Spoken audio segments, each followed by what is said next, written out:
Hello and welcome to another video review from AVForums. I'm Phil Hinton and I've been the site editor since 2003. I'm also fully trained and qualified THX and ISF calibrator with 18 years of experience. In today's video we have our review of the LG G1 OLED TV.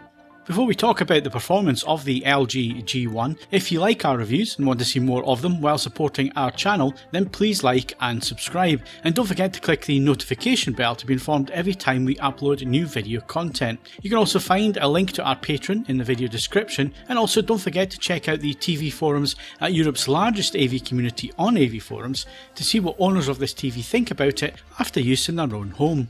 We publish our in-depth TV reviews, which include measurements and calibration results first on AVForums, usually a while before our YouTube videos, so make sure you head over and check them out as they contain more in-depth calibration details and testing, and we reviewed the LG G1 in April 2021.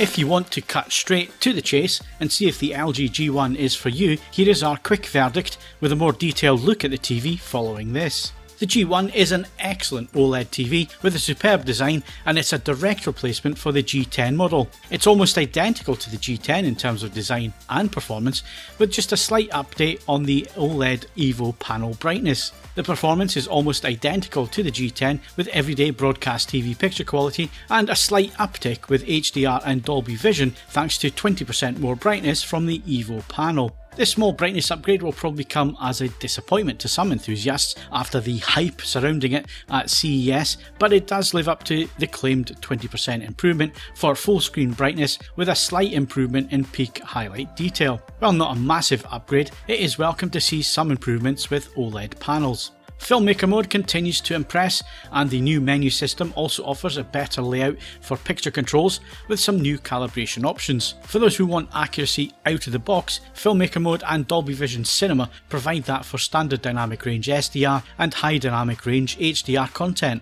Gamers will also find the new Game Optimizer menu and picture settings a nice upgrade with 4 HDMI 2.1 40GB/second ports supporting variable refresh rate, auto low latency mode and HGIG, the HDR Gaming Interest Group setting. There's also a G-Sync and AMD support, which makes the G1 one of the most advanced gaming TVs of 2021. The input lag is also impressive at 12 milliseconds for a 4K 60p and 9.5 milliseconds with the prevent input delay setting. SDR and HDR images look incredibly accurate out of the box, with superb blacks and excellent just above black shadow detail. Fade to and fade from black is also superb, with no signs of floating blacks or flashing. Colour reproduction is excellent, with superb skin tones that look lifelike, and there's a cinematic flair to both SDR and HDR10 images. Dolby Vision also looks incredibly good and highlights just what a great TV the G1 is. However, is it a major revolution in OLED technology? Well, no, but the G1 is a steady evolution of LG's OLED screens, and with a small improvements added, the performance is also a step up with some HDR content, especially 100% full brightness with a relaxed ABL or automatic brightness limiter circuit, allowing a more dynamic performance with high dynamic range content. Overall, the G1 is essentially the same as the G10 with some small incremental improvements, and it would be a good choice for those looking for a superbly designed gaming TV with very good HDR and SDR movie performance, plus an uptick in the full brightness and some improvements in peak highlight details and brightness. The G1 is also £500 less than the G10 at launch, and it comes highly recommended.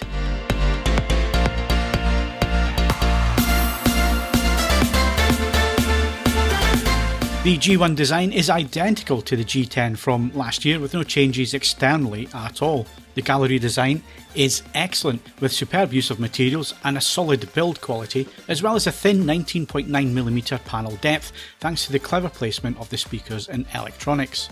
While the G1 is predominantly designed to be a wall mounted, you can of course table mount the TV. The stand feet need to be purchased separately from LG and they cost around £100, and you'll need a wide tabletop surface as the feet are at each end of the panel, meaning this 65-inch we're reviewing will need 57 inches of width. The stand feet have cable management channels down the middle, but unfortunately the feet are so thin that you'll only be able to fit 1 or 2 cables at most in each foot. The connections are on the rear of the panel, and sideways facing there are 3 USB ports and a CI slot. Downwards we have 4 HDMI 2.1 slots, with HDMI 2 compatible with eARC or ARC, and all 4 ports are 40 gigabits per second. Also downwards facing are twin terrestrial satellite tuners, a 3.5mm audio jack that doubles as a headphone socket, an optical digital output and an Ethernet port. As well as the physical connections, you have Apple AirPlay 2, Bluetooth and dual band Wi-Fi built in. There is a brand new design to the remote control, which thankfully retains the magic remote pointer but also adds more features. The length of the remote has been extended with less girth, and a notch is on the back which makes it easy to fit in the hand. The main area includes the directional keys and scroll wheel enter button, and there are direct keys for streaming apps including Disney Plus at the bottom. Overall, the new design works well, with the magic pointer still accessible on screen, with good ergonomics allowing easy and intuitive button presses.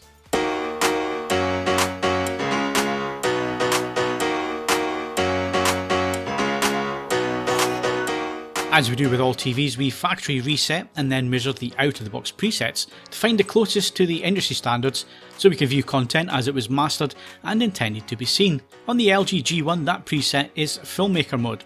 As you can see in the grayscale results, Filmmaker mode is yet again incredibly accurate out of the box, with no visible errors, as our Delta E results are all under the visible threshold of 3 and by some margin. Only the Gamma results are slightly off, with a darkening at 10% and 90% stimulus, but again this is not really visible with most content viewed. Moving to the Rec 709 HD colour gamut results, and again we're left impressed as there are very few issues. 100% red is slightly oversaturated, with green and yellow very slightly off hue on the graph, but with actual content these errors are not seen at all. Overall, our Delta E errors average 0.7, so it's well below the visible threshold of 3.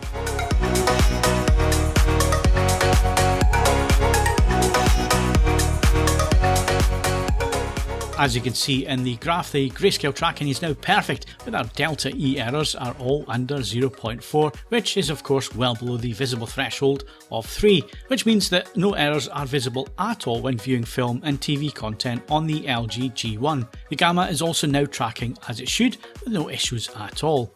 Moving to the Rec 709 colour gamut results, and once again the results are almost perfect with no major issues with the saturation or hue. We still have a slight oversaturation of red, but this is as much as we would want to add in terms of correction, as too much can start to cause issues with the image processing and adding in artifacts. Overall, the Delta E errors were 0.4, which is well below the visible threshold, and as such there's no issues seen with on-screen film and TV content. The LG G1 after calibration is very accurate, but it was also incredibly accurate out of the box in Filmmaker mode.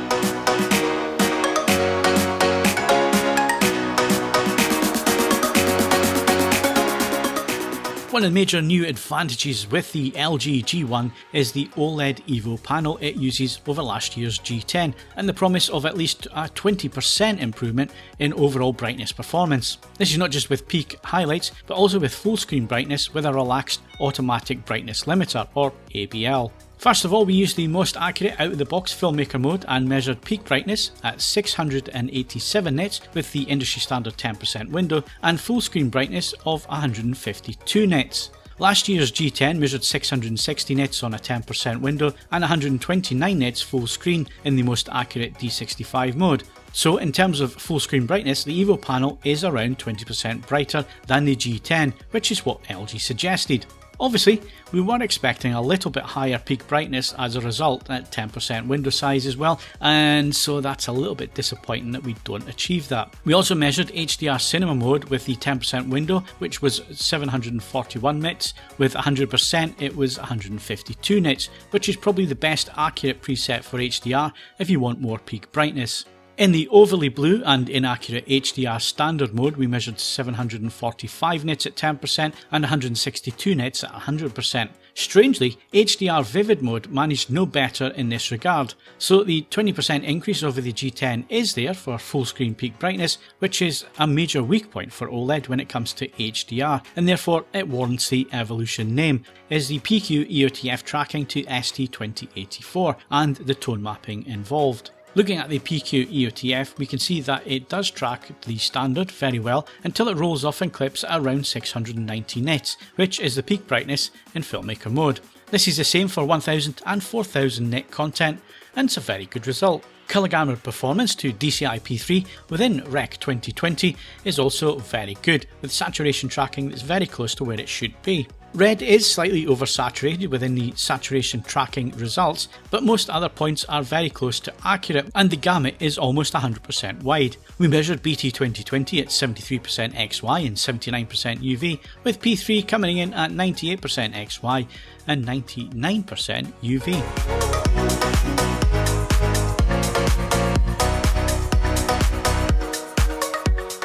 The G1 is a direct replacement for the G10 with an identical design as well as a few new features, including the Evo OLED panel.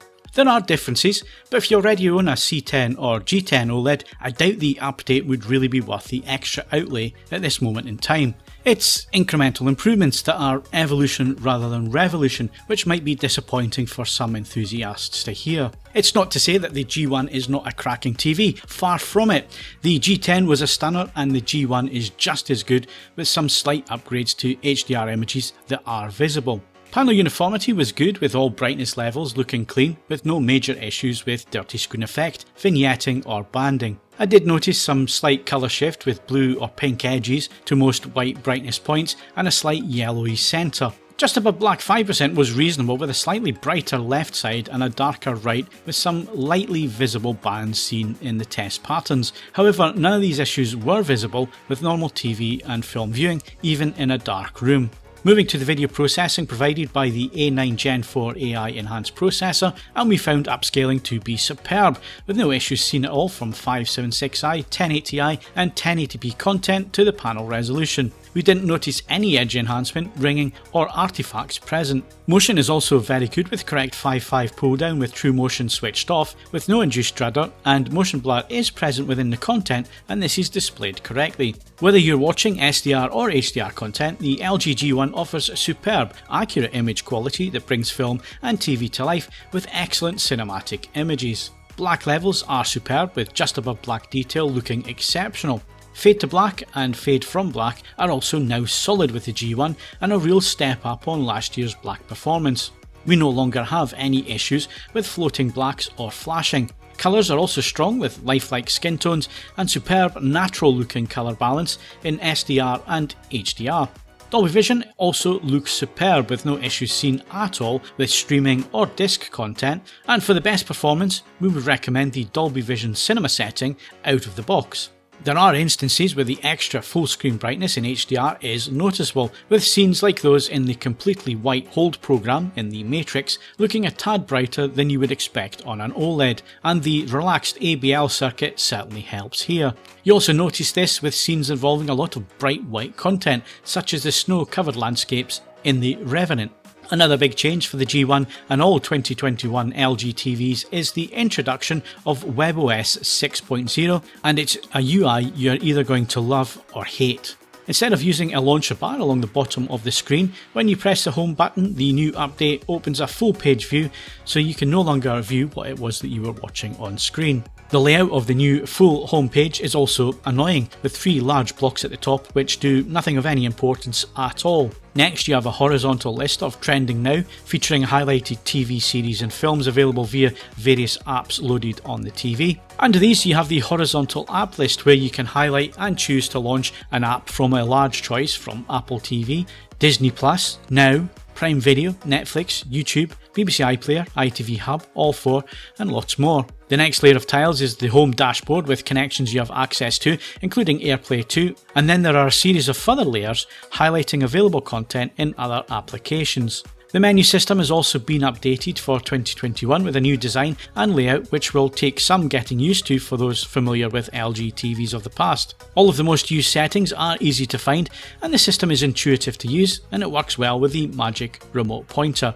If you want to read the full in-depth review of the LG G1, then head over to avforums.com, and thanks for watching.